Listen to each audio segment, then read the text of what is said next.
يا مساء الفل، السلام عليكم ورحمة الله وبركاته. أخباركم إيه؟ يا رب تكونوا بكل صحة وخير وسعادة. النهاردة هنتكلم عن موبايل من شركة أنا بحب أعمل فيديوهات عنها، والحب ده جاي من إن الشركة دي دايما بتحاول تطور وتبتكر في تليفونات الفئة المتوسطة أو الفئة الاقتصادية علشان تديك تليفون متوسط بروح الفلاجشيب. لازم تزق لك حاجة من أجهزة الهاي إند في أجهزتها المتوسطة، والشركة دي هي شركة فيفو. فيلا بينا نبدأ الفيديو، بس قبل ما نبدأ الفيديو ما تنساش لايك شير سبسكرايب فعل زر الجرس ويلا بينا. النهارده هنتكلم عن الأخ الأصغر لسلسلة الفي من فيفو، وهو الفيفو في 50 لايت اللي جاي بعد جهاز الفي 40 لايت اللي حقق نجاح كسر الدنيا.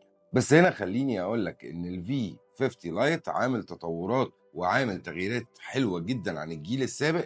تعالوا نبدأ أول حاجة بالتصميم.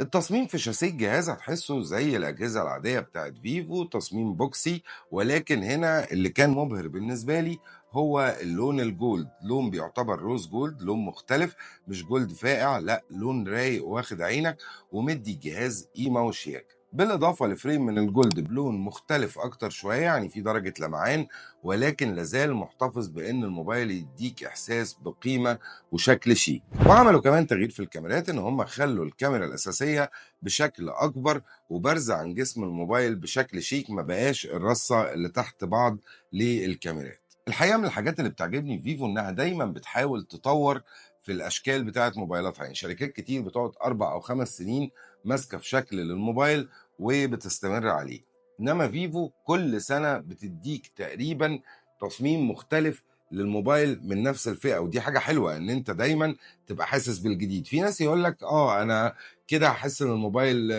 بتاع السنه اللي فاتت ما بقاش هو، لا هو بيبقى فيه نفس الروح، ولكن لازم تديك حاجه جديده، وده منطقي جدا وحاجه مكلفه للشركه، ما تفتكرش انها حاجه رخيصه. وعلشان نكمل التصميم تعالى نتكلم عن الشاشه. الشاشه هنا بتيجي من نوع اموليد 120 هرتز ريفريش ريت مع 1300 نتس، بتوصل ل 1800 نتس في البيك، وحجم الشاشه 6.77، وكثافة البكسلات في الشاشة بتوصل ل 388 بكسل في البوصة الواحدة. وبعيدا عن الأرقام، الموبايل ألوانه حلوة جدا، وتشبع الألوان في الشاشة حلو، والشاشة كمان بتشتغل بجودة كويسة جدا تحت سطوع الشمس. يعني لو انت من محبي مشاهدة المحتوى أو بتحب تتفرج على فيديوهات كتير، فعلا ألوان الشاشة هتحببك في اللي بتعمله لأنها هتكون مريحة لعينك جدا. بالإضافة كمان لأن حواف الشاشة رفيعة، مش واخدة نسبة استحواذ عالية من حجم الشاشة، فانت واخد الشاشه بدرجتها كامله مع درجه سطوع الالوان. فعلا تجربه بصريه مميزه. واخيرا في التصميم، الكاميرا الاماميه اللي بتيجي بانش هول صغير كده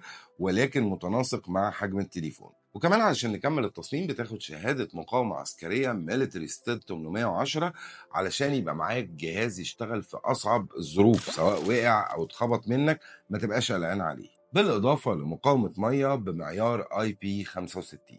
نيجي بقى لتاني حاجة بتهم الناس جدا وهي الأداء. عندك هنا معالج من ميديا تك دايمنستي 6300.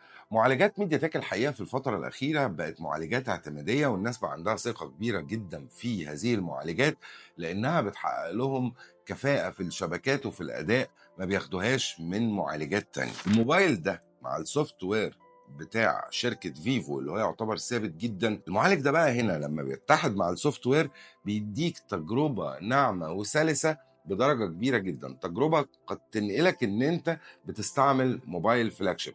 فالمعالج هنا اداؤه قوي جدا في الالعاب وفي الاستخدامات العاديه. وطبعا هنا الموبايل بيجي ب 12 جيجا رام مع ذاكره من نوع يو اف اس 2.2، والذاكره هنا بتكون 256 جيجا سعه تخزين. نيجي بقى للحته اللي فيفو بتعتبر من اشطر الشركات فيها، وهي الكاميرا الرئيسية هنا 50 ميجا بكسل بفتحة عدسة 1.8 عشان تقدر تستقطب الضوء بأقصى درجة وتقدر تطلع لك تفاصيل حلوة وكويسة في الصورة، مع كاميرا تانية 8 ميجا بكسل علشان الألترا وايد وبتصور بزاوية تصوير 120 درجة، مع كاميرا سيلفي ممتازة 32 ميجا بكسل وهتقدر تديك صور كويسة جدا. وطبعا عندنا هنا اللايت اللي بيديك نوتيفيكيشن اللي موجود تحت الكاميرا، بيديك نوتيفيكيشن بالوان عشان لما تجيلك مكالمات تقدر تحدد مين اللي بيتصل بيك، ودي حركه شياكه كده معروفه من فيفو وبتتحط تحت الكاميرا. نتكلم بقى في الاداء العام. عندك طبعا ستيريو سبيكر صوته كويس جدا مع بلوتوث 5.4 بيديك اداء كويس، الشبكات طبعا ادائها كويس جدا،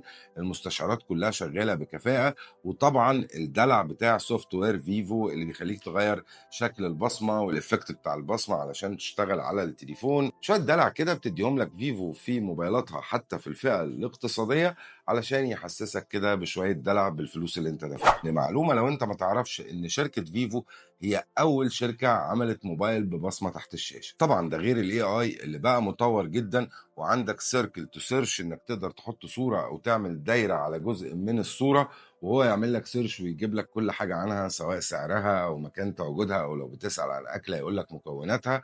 وهنا الذكاء الاصطناعي بقى اداؤه كويس جدا في موبايلات فيفو. ونيجي بقى لاقوى نقطه في الموبايل، وهي البطاريه وسرعه الشحن. البطارية هنا 6500 ملي أمبير، تعتبر أكبر بطارية في الفئة دي، رغم إن الموبايل ألترا سليم. وكمان بيدعم تقنية البلو فولت اللي بتقدر تخليك تشغل الموبايل أكتر من 11 يوم استقبال وإرسال، وتقدر كمان تشغل عليه مزيكا أكتر من 73 ساعة، أو تتفرج على فيديوهات طويلة على اليوتيوب متواصل أكتر من 27 ساعة، أو شورت فيديو مدة بتوصل لأكتر من 15 ساعة. وممكن كمان تلعب جيمز مستمرة أكتر من 10 ساعات ونص. وتقدر تشحنه بسرعة 90 واط بالشاحن اللي بيجي مع الموبايل في العلبة، اللي بيقدر يشحن لك الموبايل من 0 ل 50% في 32 دقيقة، ويقدر يشحن لك الموبايل من 0 ل 100% في حوالي 52 دقيقة. يعني لو بتسألني عن رأيي، خلطة مميزة لما كل حاجة: الشكل، السعر، الأداء، القوة، البطارية، سرعة الشحن.